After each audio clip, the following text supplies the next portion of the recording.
श्री वाहिगुरु साहिब जी। दंडौत बंदन अनक बार, सर्व कला समरथ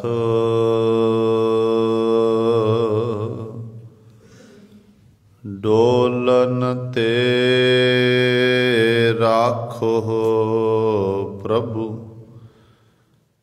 नानक दे कर हाथ। तेरे कवन कवन गुण कह कह गावा, तू साहिब गुणी निधाना।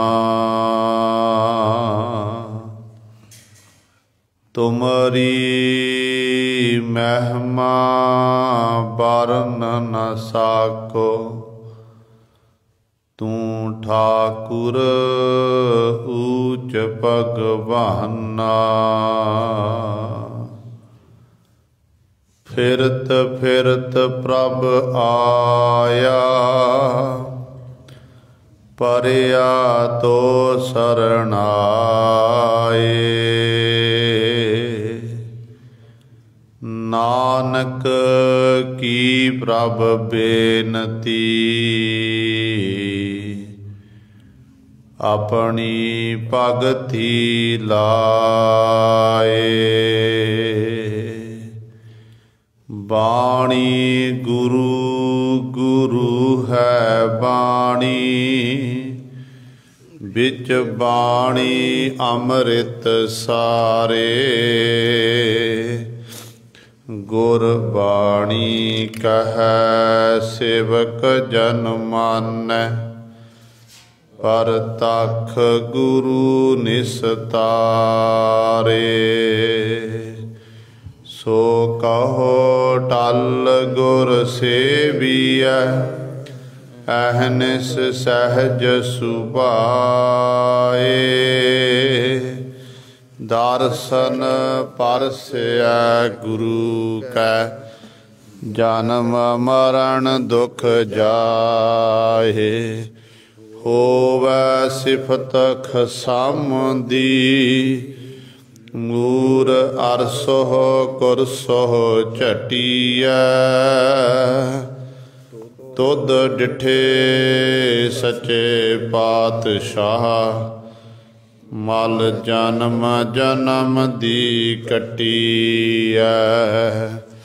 सज्जन सच्चा पातशाह, सिर साहांदै साहो। जिस पास बैठिया सोहिया, अब नादा वेसाहो। सतनाम श्री वाहिगुरु साहिब जी। चौथा पहर पया, दौत बिहागै राम। तिन घर राखियड़ा, जो अन दिन जागै राम। चौथा पहर पया, दौत बिहागै राम। तिन घर राखियड़ा, जो अन दिन जागै राम। गुर पूछ जागे नाम लागे, तिना रैन सुहेलिया। गुर शब्द कमावै जन्म न आवै, तिना हर प्रभ बेलिया। कर कंप चरण शरीर कंपै, नैन अंधले तन भस्म से।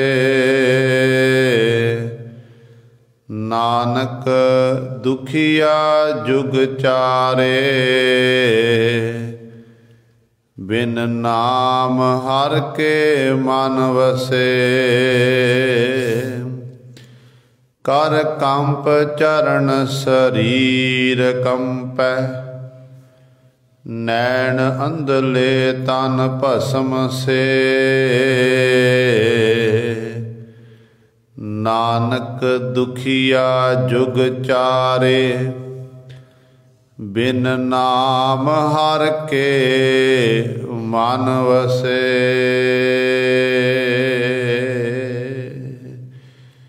वाहिगुरु जी का खालसा, वाहिगुरु जी की फतेह। परम सन्मानयोग जुगो जुग अटल, चबर छतर तख दे मालक,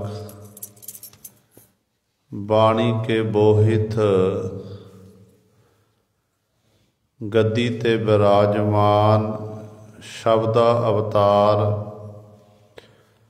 धन धन साहिब श्री गुरु ग्रंथ साहिब सच्चे सतगुरु जी दी पावन पवित्र निੱਘੀ गोद अंदर जुड़ बैठे गुरु रूप गुरु सबारे सत संगी जनों, आपां सारे ही बड़भागे हाँ जो गुरु कलगीधर पातशाह अमृत के दाते सरबंस दानी धन धन साहिब श्री गुरु गोबिंद सिंह महाराज जी की चरण छो धरती, महान पवित्र अस्थान गुरुद्वारा मंजी साहिब आलमगीर विखे अमृत बेले तो हाजरियां भर के सतसंगत करके सतगुरु महाराज जी दियां खुशियां प्राप्त कर रहे हो। अमृत बेले तो सजे हुए दीवाना विच आप जी ने सत्कार जो गुरु घर दे कीर्तनिया पासों श्री आसा जी की वार दे कीर्तन श्रवण कीते हन। सो आओ गुरु सवारियो, समा है जो चल रही लड़ीवार गुरबाणी दी कथा तुखारी राग दे विचों संतां दी विचार आप संगतां श्रवण करदियां आ रहीआं हन। गुरु नानक साहब महाराज जी दे पावन शब्द जिहदे विच सतगुरु महाराज जी ने जिहड़ा जीव दा जीवन है ना, मनुखा जन्म जन्म तो लैके मरण तक इनू चार हिस्सियां विच बंड दिता।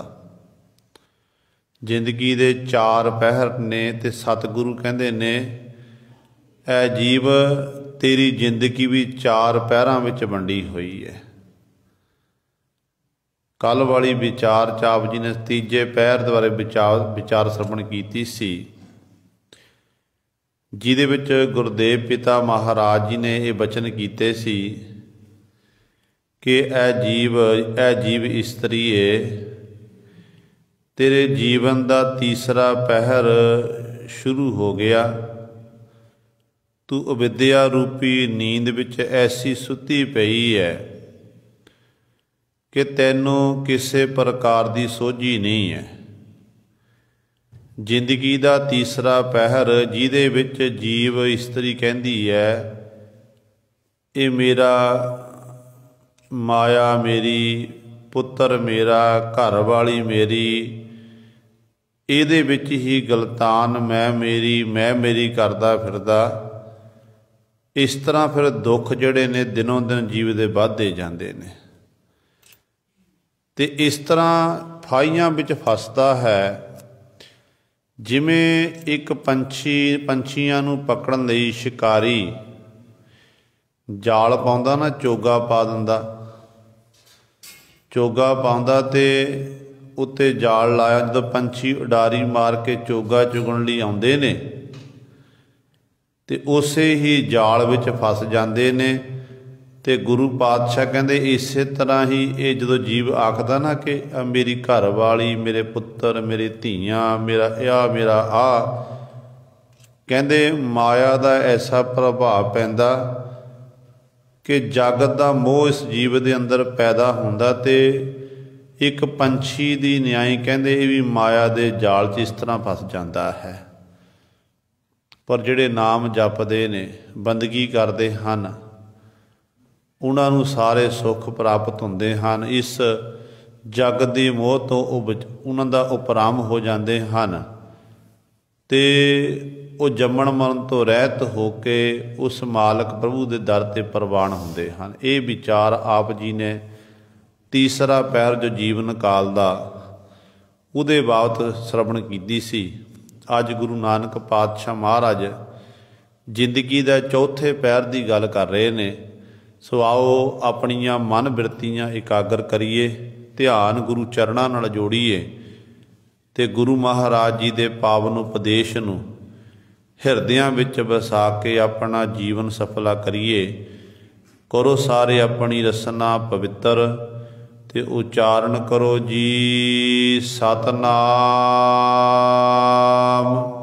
ਸ਼੍ਰੀ ਵਾਹਿਗੁਰੂ ਸਾਹਿਬ ਜੀ।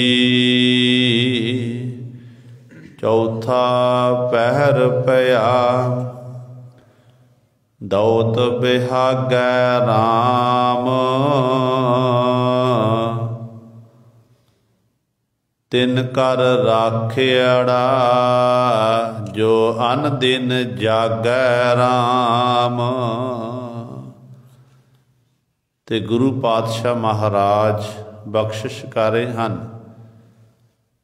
ਕਹਿੰਦੇ ਇਹ ਬੰਦੇ, ਇਹ ਜੀਵ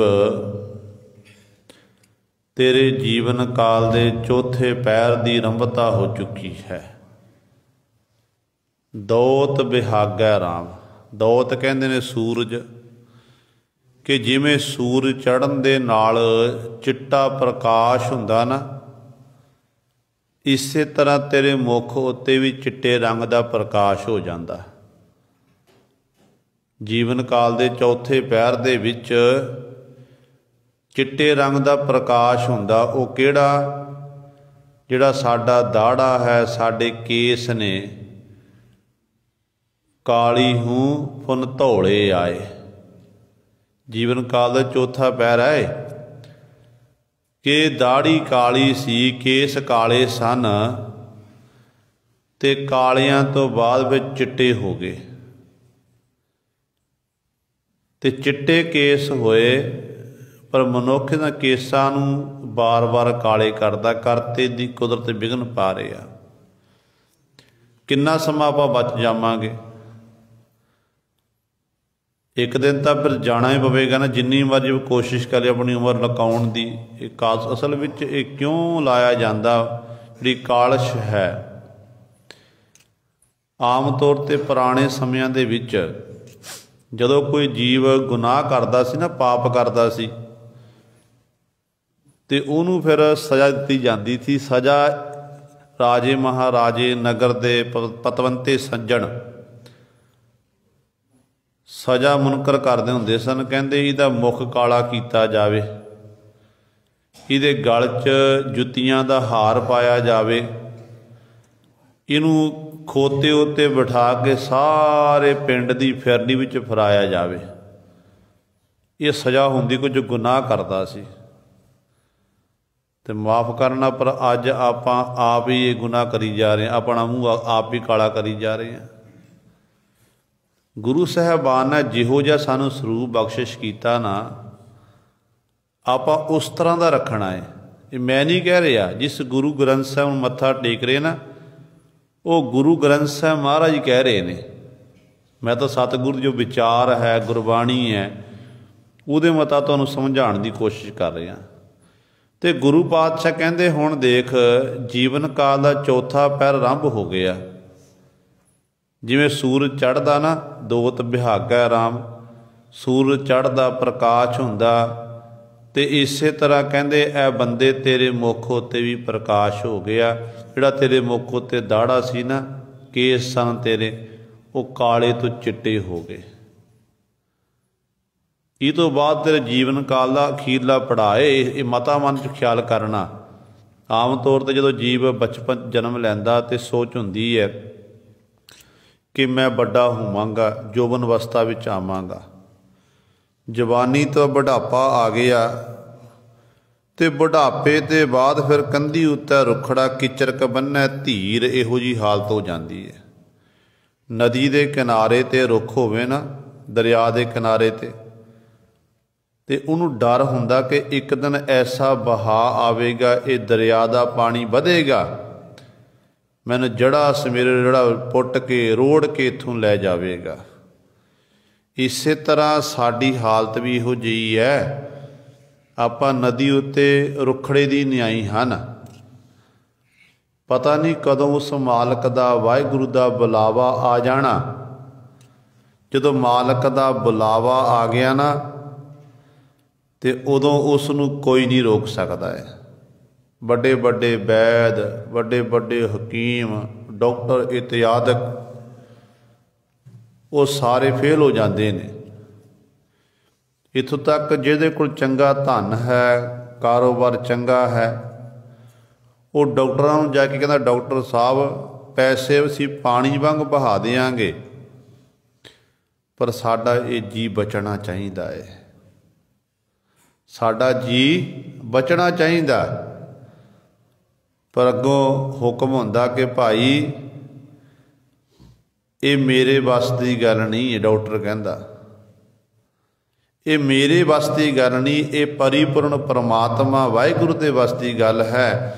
ਜੰਮਣਾ ਤੇ ਮਰਨਾ ਉਸ ਮਾਲਕ ਦੇ ਹੁਕਮ ਦੇ ਵਿੱਚ ਹੈ। ਉਸ ਮਾਲਕ ਦੇ ਹੁਕਮ ਵਿੱਚ ਜੀਵ ਜਨਮ ਲੈ ਕੇ ਸੰਸਾਰ 'ਚ ਆਉਂਦਾ ਤੇ ਮਰ ਕੇ ਸੰਸਾਰ ਤੋਂ ਕੂਚ ਕਰ ਜਾਂਦਾ ਹੈ। ਇਸ ਕਰਕੇ ਪਾਤਸ਼ਾਹ ਕਹਿੰਦੇ ਨੇ ਭਾਈ ਉਹ ਸਮਾਂ ਤੇਰੇ ਉੱਤੇ ਵੀ ਆ ਰਿਹਾ, ਹਰ ਇੱਕ ਉੱਤੇ ਆਉਣਾ ਹੈ। ਕਾਲੇ ਕੇਸਾਂ ਤੋਂ ਹੁਣ ਚਿੱਟੇ ਕੇਸ ਹੋ ਗਏ। ਬੁਢਾਪੇ ਦੀ ਇਹ ਨਿਸ਼ਾਨੀ ਹੈ, ਤੈਨੂੰ ਬੁਢਾਪੇ ਨੇ ਗਰਸ ਲਿਆ। ਇਸ ਤੋਂ ਅਗਲਾ ਜਿਹੜਾ ਸਫ਼ਰ ਹੋਵੇਗਾ ਉਹ ਤਾਂ ਫਿਰ ਤੇਰਾ ਅਖੀਰਲਾ ਸਫ਼ਰ ਹੋਵੇ। ਕੋਈ ਉਪਚਾਰ ਨਹੀਂ ਚੱਲੇਗਾ, ਕੋਈ ਜ਼ੋਰ ਨਹੀਂ ਚੱਲੇਗਾ, ਸਰੀਰ ਦਾ ਅੰਤ ਹੋਣਾ ਹੈ। ਪਰ ਸਤਿਗੁਰੂ ਜੀ ਕੋਈ ਇਸ ਅਵਸਥਾ ਵਿੱਚ ਪਹੁੰਚ ਕੇ ਕੋਈ ਜਾਗਦਾ ਵੀ ਹੈ। ਤੇ ਗੁਰੂ ਪਾਤਸ਼ਾਹ ਜੀ ਅਗਲੀ ਪੰਕਤੀ ਬਖਸ਼ਿਸ਼ ਕਰਦੇ, ਕਹਿੰਦੇ ਭਾਈ ਤਿੰਨ ਘਰ ਰਾਖਿਆੜਾ ਜੋ ਅਨ ਦਿਨ ਜਾਗੈ ਰਾਮ। ਇਹ ਭਾਈ ਜਿਹੜਾ ਦਿਨ ਰਾਤ ਉਸ ਮਾਲਕ ਦੀ ਯਾਦ ਵਿੱਚ ਜਾਗਦਾ, ਭਾਵ ਮਾਲਕ ਪ੍ਰਭੂ ਨੂੰ ਚੇਤੇ ਕਰਦਾ ਹੈ, ਮਾਲਕ ਦੀ ਇਬਾਦਤ ਕਰਦਾ ਹੈ, ਅਸਲ ਵਿੱਚ ਉਸ ਹਿਰਦੇ ਰੂਪੀ ਘਰ ਵਿੱਚ ਪਰਿਪੂਰਨ ਪਰਮਾਤਮਾ ਉਸ ਜੀਵ ਨੂੰ ਰੱਖ ਲੈਂਦਾ ਹੈ। ਉਸ ਜੀਵ ਨੂੰ ਫਿਰ ਵਿਕਾਰ ਇਤਿਆਦਿਕ ਨਹੀਂ ਪਾਉਂਦੇ। ਉਹ ਜੀਵ ਜਿਹੜਾ ਹੈ ਵਿਸ਼ੇ ਵਿਕਾਰਾਂ ਤੋਂ ਰਹਿਤ ਹੋ ਜਾਂਦਾ ਹੈ। ਜਦੋਂ ਆਪਾਂ ਗੁਰਬਾਣੀ ਪੜ੍ਹੀਏ ਜਾਂ ਗੁਰ ਇਤਿਹਾਸ ਪੜ੍ਹੀਏ, ਗੁਰੂ ਨਾਨਕ ਦਾ ਘਰ ਐਸਾ ਹੈ ਜਿੱਥੇ ਇੱਕ ਗੁਰੂ ਸਵਾਰਿਓ ਤਕਰੀਬਨ 5.5 ਸਾਲ ਦਾ ਬੱਚਾ ਗੁਰੂ ਨਾਨਕ ਦੀ ਗੱਦੀ ਦਾ ਵਾਰਸ ਵੀ ਬਣਦਾ ਹੈ, ਤੇ ਇੱਕ 62 ਸਾਲ ਦੀ ਉਮਰ ਵਿੱਚ ਬਿਰਧ ਬਾਪੂ ਮੋਢਿਆਂ ਉੱਤੇ ਗਾਗਰ ਚੁੱਕ ਕੇ 12 ਸਾਲ ਗਾਗਰ ਢੋਂਦਾ, ਤੇ ਉਹ ਵੀ ਗੁਰੂ ਨਾਨਕ ਦਾ ਰੂਪ ਬਣ ਜਾਂਦਾ। ਕਹਿਣ ਤੋਂ ਭਾਵ ਹੈ ਕਿ 62 ਸਾਲ ਦੀ ਉਮਰ ਦੇ ਵਿੱਚ ਬਾਬਾ ਅਮਰਦਾਸ ਜੀ ਸਿੱਖ ਰੂਪ ਦੇ ਵਿੱਚ ਗੁਰੂ ਅਮਰਦਾਸ ਪਾਤਸ਼ਾਹ ਗੁਰੂ ਅੰਗਦ ਦੇ ਮਹਾਰਾਜ ਦੀ ਹਜ਼ੂਰੀ 'ਚ ਪਹੁੰਚੇ ਤੇ ਸੇਵਾ ਕਰਦੇ ਨੇ, ਜਲ ਢੋਣ ਦੀ ਸੇਵਾ ਕਰਦੇ ਹਨ, ਗੁਰੂ ਕੇ ਲੰਗਰਾਂ ਦੀ। ਤੇ ਮੋਢੇ ਉੱਤੇ ਗਾਗਰ ਨਹੀਂ ਉਤਾਰੀ। ਅੱਜ ਕੱਲ੍ਹ ਤਾਂ ਬੜੀ ਕਿਰਪਾ ਗੁਰੂ ਦੀ, ਮੋਟਰ ਚਲਾਈਏ ਟੈਂਕੀ ਭਰ ਜਾਂਦੀ ਹੈ, ਟੂਟੀਆਂ ਚੱਲਦੀਆਂ ਨੇ ਤੇ ਪਾਣੀ ਦੇ ਆਪਾਂ ਇਸਤੇਮਾਲ ਕਰਦੇ ਹਾਂ। ਤੇ ਪੁਰਾਣੇ ਸਮਿਆਂ ਦੇ ਵਿੱਚ ਸਿੱਖ ਖੂਹਾਂ ਤੋਂ, ਦਰਿਆਵਾਂ ਤੋਂ, ਨਦੀਆਂ ਤੋਂ ਪਾਣੀ ਲੈ ਕੇ ਆਉਂਦੇ ਹੁੰਦੇ ਸੀ। ਜਿਹੜਾ ਉਹ ਪਾਣੀ ਹੈ, ਉਸ ਪਾਣੀ ਨਾਲ ਜਿਹੜਾ ਗੁਰੂ ਘਰ ਦੇ ਜਿੰਨੇ ਵੀ ਕਾਰ ਲੰਗਰ ਇਤਿਆਦਿਕ ਤਿਆਰ ਹੋਣਾ, ਸੰਗਤਾਂ ਨੇ ਇਸ਼ਨਾਨ ਕਰਨੇ ਇਤਿਆਦਿਕ, ਉਹ ਸਾਰਾ ਪ੍ਰਬੰਧ ਗੁਰੂ ਦੀਆਂ ਸਿੱਖ ਸੰਗਤਾਂ ਕਰਦੀਆਂ ਹੁੰਦੀਆਂ ਸੀ। ਤੇ ਸਾਲ ਵਿੱਚ ਇਸ ਤਰ੍ਹਾਂ 12 ਸਾਲ ਗਾਗਰ ਆਪਣੇ ਮੋਢੇ ਉੱਤੇ ਨਹੀਂ ਲਾਈ। ਜਦੋਂ 12ਵਾਂ ਸਾਲ ਆਇਆ ਤੇ ਗੁਰੂ ਅਮਰਦਾਸ ਪਾਤਸ਼ਾਹ ਉੱਤੇ ਗੁਰੂ ਅੰਗਦ ਦੇ ਮਹਾਰਾਜ ਦੀ ਬਖਸ਼ਿਸ਼ ਹੋਈ ਹੈ ਤੇ 12 ਸਾਲ ਸਤਿਗੁਰੂ ਜੀ ਇਸ਼ਨਾਨ ਕਰਦੇ ਰਹੇ। 12ਵੇਂ ਸਾਲ ਦੇ ਵਿੱਚ ਅੱਜ ਗੁਰੂ ਅੰਗਦ ਦੇ ਮਹਾਰਾਜ ਬਾਬੇ ਅਮਰਦਾਸ ਜੀ ਦਾ ਇਸ਼ਨਾਨ ਕਰਾਉਂਦੇ ਨੇ, ਆਪਣੇ ਹੱਥੀਂ ਇਸ਼ਨਾਨ ਕਰਾਉਂਦੇ। ਫਿਰ ਉਹਨਾਂ ਨੂੰ ਗੁਰੂ ਸਵਾਰਿਓ 5 ਪੈਸੇ ਨਾਰੀਅਲ ਰੱਖ ਕੇ 3 ਪ੍ਰਕਰਮਾ ਕਰਕੇ ਮੱਥਾ ਟੇਕਦੇ ਨੇ, ਨਾਲੇ ਵਰ ਦਿੰਦੇ ਨੇ ਕਿ ਆਪ ਜੀ ਨਿਮਾਣਿਓ ਕੇ ਮਾਣ ਹੋ, ਨਿਤਾਣਿਓ ਕੇ ਤਾਣ ਹੋ, ਨਿਗਤਿਓ ਕੀ ਗਤ ਹੋ, ਨਿਪਤਿਓ ਕੇ ਪਤ ਹੋ, ਨਿਆਸਰੇ ਕੇ ਆਸਰੇ ਹੋ, ਭੰਨਣ ਘਣ ਸਮਰੱਥ ਹੋ, ਦਾਤਾ ਜੀ ਸਭ ਕੁ ਤੁਹਾਡੇ ਵੱਸ ਹੋ। ਇਤਿਆਦਿਕ ਇਹ 12 ਵਰ ਦੇਣਾ ਕੀਤੇ। ਤੇ ਉਹ 62 ਸਾਲ ਦੀ ਉਮਰ 'ਚ ਗੁਰੂ ਨਾਨਕ ਦੀ ਸ਼ਰਨ ਵਿੱਚ ਆਏ, ਗੁਰੂ ਅੰਗਦ ਦੇ ਮਹਾਰਾਜ ਦੀ, ਤੇ ਸੇਵਾ ਕਰਕੇ ਗੁਰੂ ਸਰ ਗੁਰੂ ਨਾਨਕ ਦਾ ਹੀ ਰੂਪ ਬਣ ਗਏ। ਤੇ 8ਵੇਂ ਪਾਤਸ਼ਾਹ ਦੀ ਆਪਾਂ ਗੱਲ ਕਰੀਏ, ਜਿਨ੍ਹਾਂ ਦੀ ਉਮਰ ਜਦੋਂ ਗੁਰੂ ਨਾਨਕ ਦੀ ਗੱਦੀ ਪ੍ਰਾਪਤ ਹੋਈ ਨਾ ਪਿਤਾ ਗੁਰੂ ਪਾਸੋਂ, ਉਮਰ ਸੀ ਤਕਰੀਬਨ 5.5 ਸਾਲ ਦੀ। 8 ਸਾਲ ਦੀ ਉਮਰ ਵਿੱਚ ਪਾਤਸ਼ਾਹ ਜੀ ਨੇ ਆਪਣੇ ਪੰਜ ਭੂਤਕ ਸਰੀਰ ਨੂੰ ਤਿਆਗ ਦਿੱਤਾ ਸੀ ਤੇ 5.5 ਸਾਲ ਦੀ ਉਮਰ ਦੇ ਵਿੱਚ ਉਹ ਗੁਰੂ ਨਾਨਕ ਦੀ ਗੱਦੀ ਦੇ 8ਵੇਂ ਵਾਰਸ ਬਣਦੇ ਨੇ, ਜਿਹਨੂੰ ਨੂੰ ਆਪਾਂ ਸ਼ਰਧਾ ਦੇ ਨਾਲ ਬਾਲਾ ਪ੍ਰੀਤਮ ਜੀ ਆਖਦੇ ਹਨ। ਸੋ ਕਹਿਣ ਦਾ ਭਾਵ ਹੈ ਕਿ ਇੱਥੇ ਸਰੀਰਾਂ ਦੀ ਗੱਲ ਨਹੀਂ, ਇੱਥੇ ਤਾਂ ਉਹ ਜੋਤ ਜਿਹੜੇ ਗੁਰੂ ਨਾਨਕ ਦੀ ਵਰਤ ਰਹੀ ਹੈ 10 ਜਾਮਿਆਂ ਦੇ ਵਿੱਚ, ਉਸ ਜੋਤ ਦੀ ਗੱਲ ਹੈ। ਗੁਰਮਤਿ ਦੇ ਵਿੱਚ ਗੁਰੂ ਸਵਾਰੇ ਸਤਿਗੁਰੂ ਕਹਿੰਦੇ ਨੇ, ਸਤਿਗੁਰੂ ਸਮਝਾਇਆ ਸਾਨੂੰ ਅਸਲ ਵਿੱਚ ਕਿ ਇਹ ਜੀਵ ਜੇ ਤੂੰ ਬਚਪਨ ਦੇ ਵਿੱਚ ਹੀ ਉਸ ਮਾਲਕ ਦੀ ਇਬਾਦਤ ਕਰੇ, ਹੋ ਸਕਦਾ ਤੇਰੀ ਕੀਤੀ ਹੋਈ ਇਬਾਦਤ ਮਾਲਕ ਦੇ ਦਰ 'ਤੇ ਪ੍ਰਵਾਨ ਹੋ ਜਾਵੇ, ਤੂੰ ਵੀ ਗੁਰੂ ਨਾਨਕ ਦੇ ਗੁਣ ਗਾਇਨ ਕਰਕੇ ਗੁਰੂ ਨਾਨਕ ਦਾ ਰੂਪ ਬਣ ਸਕਦਾ ਹੈ। ਇਹ ਜੀਵ ਜੇ ਤੈਨੂੰ ਬੁਢਾਪੇ ਨੇ ਗ੍ਰਸ ਲਿਆ, ਬੁੱਢਾ ਹੋ ਗਿਆ ਤੂੰ, ਹੁਣ ਬੁਢਾਪੇ ਵਿੱਚ ਨਿਰਾਸ਼ ਨਾ ਹੋਣਾ ਕਰ। ਜਿੰਨਾ ਸਮਾਂ ਤੈਨੂੰ ਮਿਲਿਆ ਏ ਉਨਾ ਸਮਾਂ ਤੂੰ ਬੈਠ ਕੇ ਉਸ ਮਾਲਕ ਦਾ, ਵਾਹਿਗੁਰੂ ਦਾ ਸ਼ੁਕਰ ਕਰਨਾ ਕਰ। ਜਿਵੇਂ ਬਾਬੇ ਅਮਰਦਾਸ ਉੱਤੇ ਕਿਰਪਾ ਹੋਈ ਨਾ ਬੁਢਾਪੇ ਦੇ ਵਿੱਚ, ਤੇ ਇਸ ਤਰ੍ਹਾਂ ਤੇਰੇ ਉੱਤੇ ਵੀ ਉਹ ਰਹਿਮਤ ਹੋ ਸਕਦੀ ਹੈ, ਕਿਰਪਾ ਹੋ ਸਕਦੀ ਹੈ। ਤੇ ਗੱਲ ਕੀ ਹੈ, ਕਦੇ ਵੀ ਮਾਲਕ ਦੀ ਵਾਹਿਗੁਰੂ ਦੀ ਬਖਸ਼ਿਸ਼ ਹੋ ਸਕਦੀ ਹੈ। ਕਿੱਡੀਆਂ ਬਖਸ਼ਿਸ਼ਾਂ ਹੋਈਆਂ, ਕਿੰਨੇ ਗੁਰਸਿੱਖਾਂ ਦੀ ਆਪਾਂ ਗੱਲ ਕਰੀਏ। ਬਾਬਾ ਆਦਮ ਜੀ ਬੁਢਾਪੇ ਦੇ ਵਿੱਚ ਸਨ, ਪਰ ਪੁੱਤਰ ਪ੍ਰਾਪਤੀ ਦੀ ਇੱਛਾ ਰੱਖ ਕੇ ਗੁਰੂ ਰਾਮਦਾਸ ਪਾਤਸ਼ਾਹ ਸੋਢੀ ਸੁਲਤਾਨ ਦੇ ਕੋਲ ਆਏ ਨੇ, ਸੇਵਾ ਕੀਤੀ ਹੈ।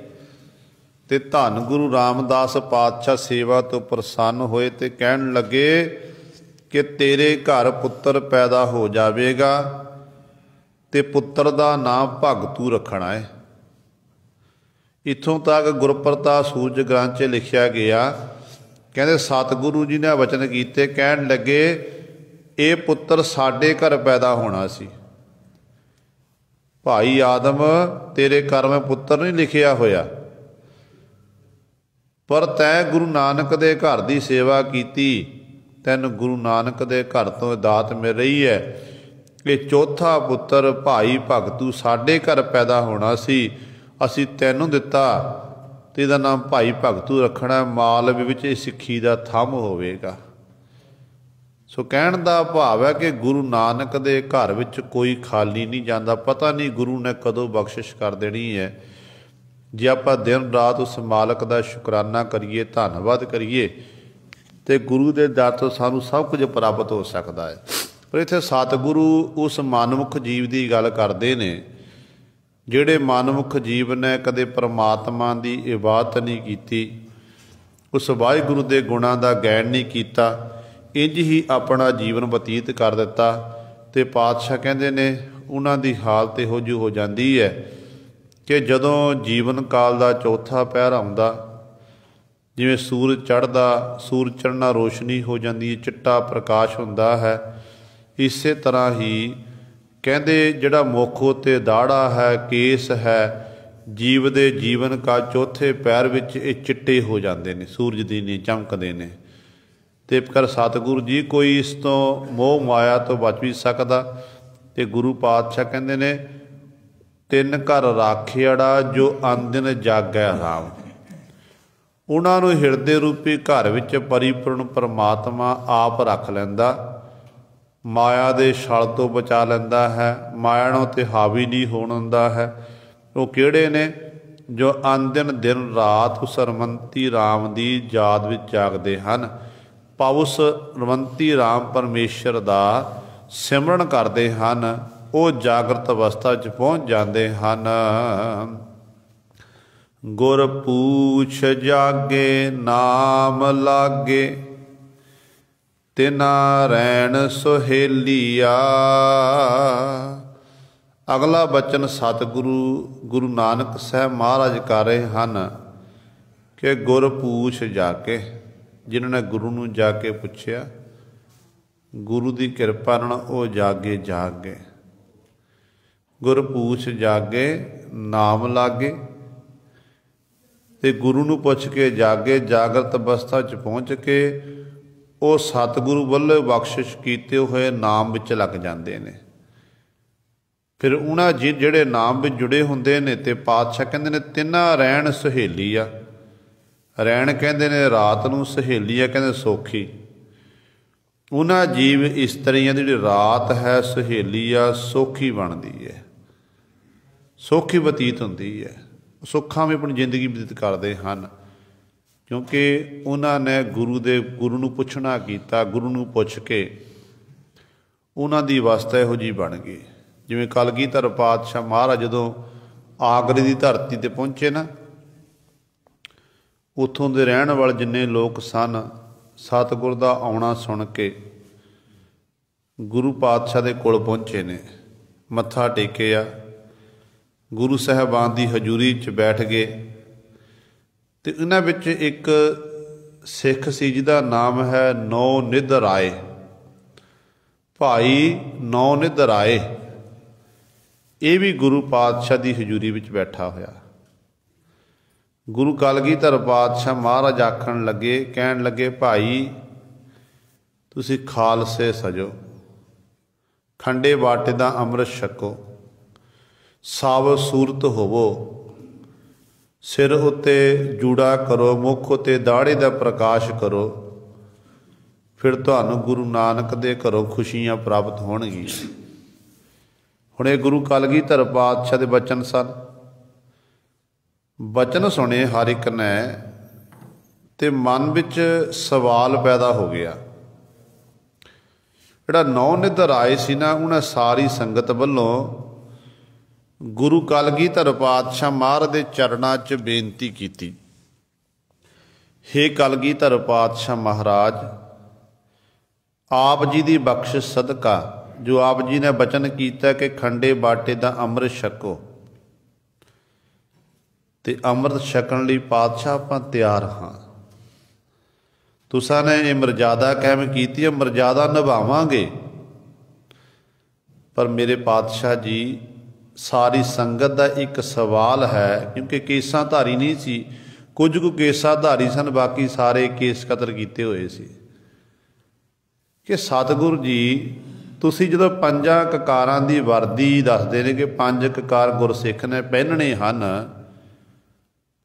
उन्हां दे विच तुसी एक ककार है केस, इत्थों तक पातशाह मैं सुनिया तुसी आखिया कि केस जिहड़ी ने गुरु दी मोहर हन। नौ निध राए गुरु कलगीधर पातशाह नूं पुछदा कि पातशाह तुसी आखिया केस जिहड़े ये गुरु मेरी मोहर हन, ते सतगुरु केसां नूं इन्नी महत्ता आप जी ने क्यों देना कीती, की लोड़ सी? गुरु कलगीधर पातशाह ने सुनिया। सतगुरु कहन लगे, नौ निध राए तू विवेकशील इंसान है। जिहड़ा तैं सवाल कीता सानूं वधिया लग्या, ये सवाल कीता ते असीं तुहानूं इस सवाल का उत्तर भी देवांगे ताकि सारी संगत नूं पता लग सके। ते गुरु कलगीधर पातशाह उत्तर देना कीता, कहन लगे, नौ निध राए असी कोई नवीं मर्यादा कायम नहीं कीती है। परमेश्वर ने ही ये जिहड़े रोम ने केस ने, परमेश्वर वाहिगुरू वल्लों ही जीव नूं ये बख्शिश होए ने। जिहो जिहा सरूप उस मालक ने बनाना कीता है, आपां ने उही सरूप रखिया है जो पुरातन चलिया आ रहा है। पुरातन जो ऋषि मुनि सन जां अवतारी पुरुष सी, उन्हां दे मुख उत्ते दाड़े भी सन, उन्हां दे केस भी सन, पर कुछ को अवतारां दी आपां तस्वीरां देख जो मनोकल्पनिक हन, वो बिल्कुल उन्हां दी साबत जिहड़ी बिल्कुल मुख साफ के दस्सिया होया है। रामचंद्र जी, श्री कृष्ण जी जो गलत बणीਆਂ ਹੋਈਆਂ ने। असल ਵਿੱਚ ਪੁਰਾਤਨ ਜਦੋਂ ਸਮਾਂ ਸੀ ਨਾ, ਕੇਸਾ ਧਾਰੀ ਹੀ ਸਾਰੇ ਹੁੰਦੇ ਸੀ। ਰਿਸ਼ੀ ਮੁਨੀਆਂ ਨੇ ਜੂੜੇ ਕੀਤੇ ਨੇ। ਭਗਤਾਂ ਦੀ ਗੱਲ ਕਰੀਏ ਆਪਾਂ, ਭਗਤ ਰਵਿਦਾਸ ਸਾਹਿਬਾਂ ਦੀ ਤਸਵੀਰ ਦੇਖਦੇ ਹਾਂ। ਭਗਤ ਰਵਿਦਾਸ ਸਾਹਿਬ ਤਸਵੀਰ ਉੱਤੇ ਭਗਤ ਜੀ ਦਾ ਦਾੜਾ ਪ੍ਰਕਾਸ਼ ਹੈ ਤੇ ਕੇਸ ਹਨ, ਤੇ ਕੇਸ਼ ਪਿਛਾਂਹ ਨੂੰ ਖੁੱਲੇ ਛੱਡੇ ਨੇ। ਇਹਦਾ ਮਤਲਬ ਹੈ ਕਿ ਪੁਰਾਤਨ ਜਿਹੜੇ ਸਨ ਉਹ ਕੇਸਾਂ ਧਾਰੀ ਸੀ। ਅਸਲ ਵਿੱਚ ਜਿਹੜਾ ਕੇਸ ਜਿਹੜਾ ਕਤਲ ਕਰਨ ਦਾ ਰਿਵਾਜ ਕਿੱਥੋਂ ਸ਼ੁਰੂ ਹੋਇਆ? ਪੁਰਾਣੇ ਸਮਿਆਂ ਦੇ ਵਿੱਚ ਜਦੋਂ ਕੋਈ ਮਨੁੱਖ ਗਲਤੀ ਕਰਦਾ ਸੀ ਨਾ, ਕੋਈ ਮਨੁੱਖ ਗਲਤੀ ਕੀਤੀ, ਕਿਸੇ ਨੇ ਕੋਈ ਗੁਨਾਹ ਕੀਤਾ, ਤੇ ਸਾਰੇ ਨਗਰ ਦੇ ਲੋਕ ਇਕੱਠੇ ਹੁੰਦੇ ਸਨ। ਰਾਜੇ ਇਕੱਠੇ ਹੋਣਾ, ਰਾਜੇ ਨੇ ਆਖਣਾ ਇਹਨੂੰ ਸਜ਼ਾ ਦਿੱਤੀ ਜਾਵੇ। ਸਜ਼ਾ ਕੀ ਦਿੱਤੀ ਜਾਵੇ? ਜਾਨੋਂ ਨਹੀਂ ਮਾਰਨਾ। ਇਹਨੇ ਗੁਨਾਹ ਕੀਤਾ, ਇਹਨੂੰ ਆਪਣੀ ਸਜ਼ਾ ਦਾ ਅਹਿਸਾਸ ਹੋਵੇ। ਉਹ ਕਹਿੰਦੇ ਹੁੰਦੇ ਸਨ, ਕਹਿੰਦੇ ਭਾਈ ਇਹਦੇ ਕੇਸ ਕਤਲ ਕਰ ਦਿਓ,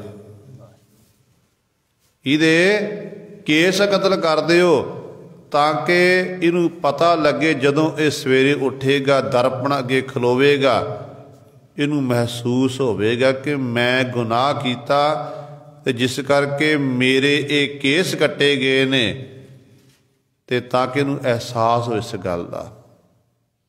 ਪਰ ਇਹ ਸਜ਼ਾ ਸੀ, ਤੇ ਉੱਥੋਂ ਗੁਰੂ ਸਹੁਰੇ ਇਹ ਰਿਵਾਜ ਚੱਲ ਪਿਆ। ਉੱਥੋਂ ਰਿਵਾਜ ਚੱਲਿਆ, ਤੇ ਰਿਵਾਜ ਚੱਲਣ ਦੇ ਨਾਲ ਫਿਰ ਅੱਜ ਘਰ ਘਰ ਵਿੱਚ ਜਿਹੜੇ ਜੀਵ ਆਪਣੇ ਕੇਸਾਂ ਦਾ ਕਤਲ ਕਰਵਾ ਰਹੇ ਨੇ। ਗੁਰੂ ਕਲਗੀਧਰ ਪਾਤਸ਼ਾਹ ਮਹਾਰਾਜ ਕਹਿਣ ਲੱਗੇ, ਕੇਸ ਜਿਹੜੇ ਗੁਰੂ ਦੀ ਮੋਹਰ ਹਨ, ਜੋ ਪੁਰਾਤਨ ਜੋ ਮਰਜ਼ਾਦਾ ਹੈ, ਇਹ ਪਹਿਲਾਂ ਤੋਂ ਜੋ ਕਰਤੇ ਜਿਵੇਂ ਜੀਵ ਨੂੰ ਬਣਾਇਆ ਹੋਇਆ, ਉਸੇ ਤਰੀਕੇ ਦੇ ਨਾਲ ਇਹ ਆਪ ਹੀ ਆਉਂਦੇ ਨੇ, ਉਗਦੇ ਨੇ, ਤੇ ਆਪ ਜੀਵੀ ਦਾ ਖਾਤਮਾ ਕਰਦਾ। ਪਰ ਇਹ ਗਲਤ ਹੈ। ਤੇ ਨੌ ਨਿਧ ਰਾਏ ਤੇ ਉਹ ਜਿੰਨੀਆਂ ਸੰਗਤਾਂ ਬੈਠੀਆਂ ਸਾਰਿਆਂ ਨੇ ਸੁਣਿਆ। ਫਿਰ ਸਤਿਗੁਰੂ ਨੂੰ ਸਵਾਲ, ਅਗਲਾ ਸਵਾਲ ਕਰਤਾ, ਕਹਿਣ ਪਾਤਸ਼ਾਹ ਠੀਕ ਹੈ, ਜੂੜਾ ਆਪਾਂ ਰੱਖ ਲਈਏ, ਜੂੜਾ ਸਾਡੇ ਸਿਰ ਉੱਤੇ ਹੋਵੇ, ਆਪਾਂ ਦਸਤਾਰ ਸਜਾਈਏ, ਚੰਗੀ ਗੱਲ ਹੈ ਪਾਤਸ਼ਾਹ। ਪਰ ਜਿਹੜੀ ਸਤਿਗੁਰੂ ਮੁੱਛਾਂ ਤੇ ਦਾੜਾ ਹੈ, ਇਹਦਾ ਵੀ ਸਤਿਗੁਰੂ ਸਾਨੂੰ ਗਿਆਨ ਕਰਾਵੋ। ਇਹਦੇ ਬਾਬਤ ਆਪ ਜੀ ਦਾ ਕੀ ਖਿਆਲ ਹੈ, ਕੀ ਬਚਨ ਕਰਦੇ ਹੋ? ਤੇ ਧੰਨ ਗੁਰੂ ਗੋਬਿੰਦ ਸਿੰਘ ਮਹਾਰਾਜ ਕਹਿਣ ਲੱਗੇ, ਨੌ ਨਿਧ ਰਾਏ ਜਿਹੜਾ ਦਾੜਾ ਨਾ, ਦਾੜੇ ਤੋਂ ਬਿਨਾਂ ਜਿਹੜਾ ਜੀਵ ਦੀ ਜਿਹੜੀ ਸੁੰਦਰਤਾ ਖਤਮ ਹੁੰਦੀ ਹੈ। ਸਤਿਗੁਰੂ ਕਹਿਣ ਲੱਗੇ ਦਾੜਾ ਦਇਆ ਦਾ ਪ੍ਰਤੀਕ ਹੈ, ਕਿਉਂਕਿ ਸਾਡੇ ਮੁੱਖ ਦਾ ਜਿਹੜਾ ਦਾੜਾ ਨਾ, ਨਿਮਰਤਾ, ਨਿਮਾਣਾਪਨ, ਦਾੜਾ, ਜਦੋਂ ਸਾਡੇ ਜਿਹੜੇ ਕੇਸ ਨੇ, ਦਾੜੇ ਦੇ ਕੇਸ ਇਹ ਥੱਲੇ ਨੂੰ ਹੁੰਦੇ ਨੇ, ਤੇ ਸਤਿਗੁਰੂ ਕਹਿੰਦੇ ਇਸੇ ਤਰ੍ਹਾਂ ਇਹ ਨਿਮਰਤਾ ਦਾ ਪ੍ਰਤੀਕ ਹੈ। ਸਿੱਖ ਦੇ ਅੰਦਰ ਦਇਆ, ਧਰਮ, ਵਿਚਾਰ ਇਤਿਆਦਿਕ ਇਹ ਗੁਣਾਂ ਦਾ ਪ੍ਰਤੀਕ ਇਹ ਦਾੜਾ ਹੈ। ਇਹ ਗੁਣ ਸਿੱਖ ਦੇ ਅੰਦਰ ਸਤਿਗੁਰੂ ਨੇ ਪੈਦਾ ਕੀਤੇ ਨੇ। ਜਿਹੜੀਆਂ ਮੁੱਛਾਂ ਨੇ, ਇਹ ਮੁੱਛਾਂ ਸਤਿਗੁਰੂ ਕਹਿੰਦੇ ਸੂਰਮ ਗਤੀ ਦੀਆਂ ਇਹ ਪ੍ਰਤੀਕ ਹਨ, ਤੇ ਸੂਰਮਿਆਂ ਦੇ ਮੁੱਛਾਂ ਆਉਂਦੀਆਂ ਨੇ। ਕਹਿੰਦੇ ਜਿਹੜਾ ਬਿਨਾਂ ਦਾੜੇ ਤੋਂ, ਗੁਰੂ ਬਿਨਾਂ, ਜੇ ਦਾੜਾ ਨਾ ਕਿਸੇ ਜੀਵ ਦੇ ਮੁੱਖ ਉੱਤੇ ਹੋਵੇ ਨਾ, ਉਹ ਦੇਖਣ ਨੂੰ ਸੁੰਦਰ ਨਹੀਂ ਲੱਗਦਾ। ਇਹ ਸੱਚ ਹੈ। ਤੇ ਕਲਗੀਧਰ ਪਾਤਸ਼ਾਹ ਪਾਸੋਂ ਜਦੋਂ ਬਚਨ ਨੌਨਿੱਧਰ ਆਏ ਨੇ, ਇਹ ਸੁਣੇ ਤੇ ਸਤਿਗੁਰਾਂ ਦੇ ਬਚਨਾਂ ਤੋਂ ਐਸਾ ਪ੍ਰਭਾਵਿਤ ਹੋਇਆ, ਜਿੰਨੇ ਵੀ ਗੁਰੂ ਦੀ ਹਜ਼ੂਰੀ ਵਿੱਚ ਬੈਠੇ ਹੋਏ ਸਨ, ਸਾਰਿਆਂ ਨੇ ਗੁਰੂ ਸਵਾਰੇ ਖੰਡੇ ਬਾਟੇ ਦਾ ਅੰਮ੍ਰਿਤ ਛਕਿਆ। ਆਗਰੇ ਦੀ ਧਰਤੀ ਤੇ ਗੁਰੂ ਕਲਗੀਆਂ ਵਾਲੇ ਪਾਤਸ਼ਾਹ ਨੇ ਖੰਡੇ ਬਾਟੇ ਦਾ ਅੰਮ੍ਰਿਤ ਤਿਆਰ ਕਰਵਾਇਆ, ਤੇ ਪੰਜ ਪਿਆਰੇ ਰਾਹੀਂ ਫਿਰ ਉਹਨਾਂ ਨੂੰ ਅੰਮ੍ਰਿਤ ਛਕਾਇਆ। ਅੰਮ੍ਰਿਤ ਛਕ ਕੇ ਉਹ ਸਿੱਖ ਤੋਂ ਸਿੰਘ ਬਣੇ, ਕੇਸਾਧਾਰੀ ਹੋਏ, ਪੰਜਾਂ ਕਕਾਰਾਂ ਦੀ ਵਰਦੀ ਪਹਿਨੀ। ਇਹ ਗੁਰੂ ਨੇ ਬਖਸ਼ਿਸ਼ ਕੀਤੀ ਹੈ। ਇਹ ਹੈ ਗੁਰੂ ਸੱਜਣ ਨੇ ਗੁਰੂ ਦੇ ਹੁਕਮ ਨੂੰ ਕਮਾ ਲਿਆ।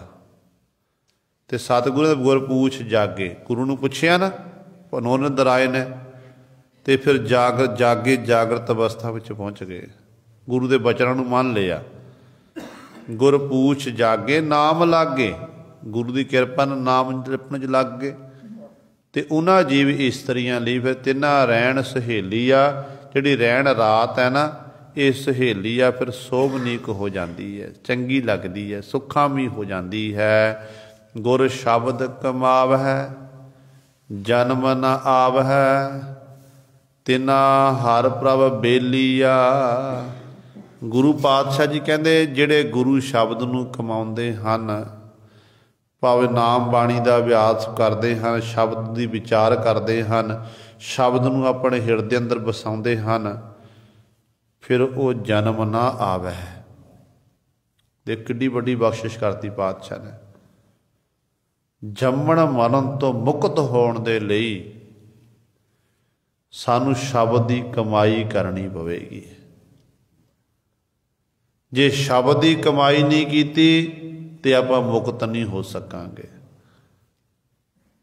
ਤੇ ਸਤਿਗੁਰੂ ਕਹਿੰਦੇ ਨੇ ਜਿਹੜੇ ਗੁਰ ਸ਼ਬਦ ਨੂੰ ਕਮਾਉਂਦੇ ਹਨ, ਉਹ ਜੰਮਣ ਮਰਨ ਦੇ ਵਿੱਚ ਨਹੀਂ ਫਿਰ ਦੁਬਾਰਾ ਆਉਂਦੇ, ਮਨੁੱਖਾ ਜਨਮ ਸਫਲਾ ਕਰ ਲੈਂਦੇ ਨੇ।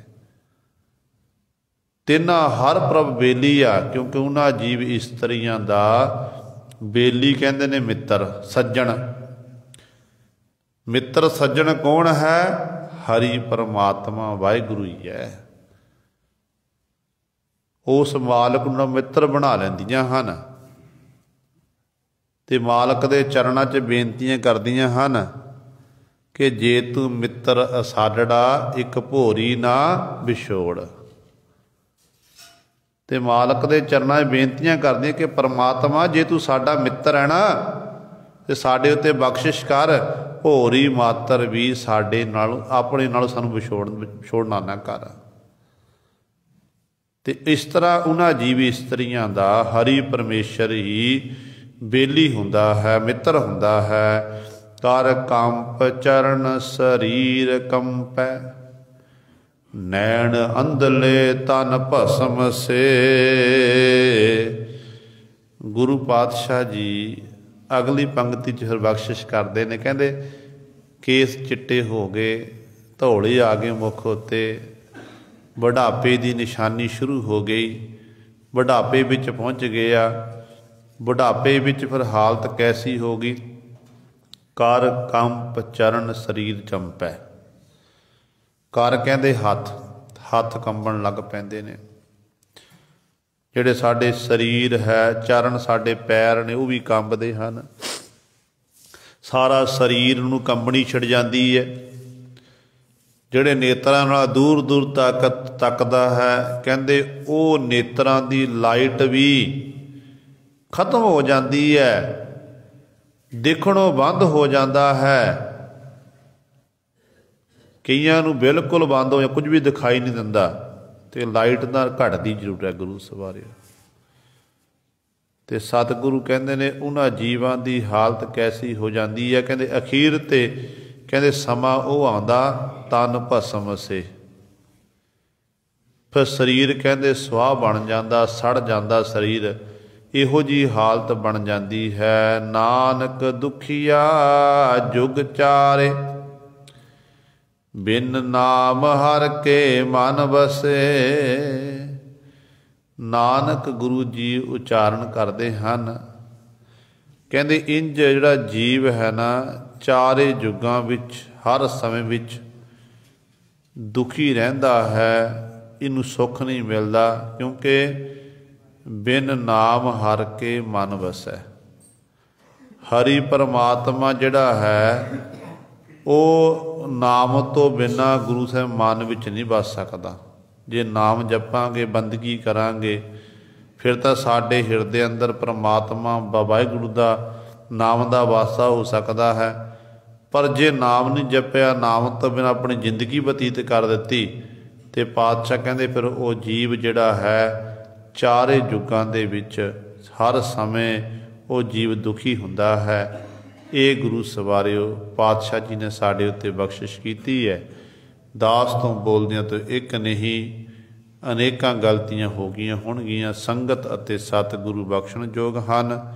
ਆਓ ਸੰਗਤ ਵੱਲੋਂ ਹੁਕਮ ਹੋਇਆ ਹੈ ਕਿ ਨਿਤਾ ਪ੍ਰਤੀ 5-7 ਮਿੰਟ ਗੁਰਮੰਤਰ ਤੇ ਮੂਲ ਮੰਤਰ ਦਾ ਜਾਪ ਕਰਾਇਆ ਕਰੋ। ਸੋ ਆਓ ਜਿੰਨੀਆਂ ਵੀ ਸੰਗਤਾਂ ਬੈਠੀਆਂ ਹਨ, ਕੋਈ ਵੀ ਰਸਨਾ ਬਾਂਝੀ ਨਾ ਰਵੇ। ਹਰ ਇੱਕ ਨੇ ਨਾਲ ਨਾਲ ਗੁਰਮੰਤਰ ਤੇ ਮੂਲ ਮੰਤਰ ਦਾ ਜਾਪ ਕਰਨਾ ਹੈ। ਇਹ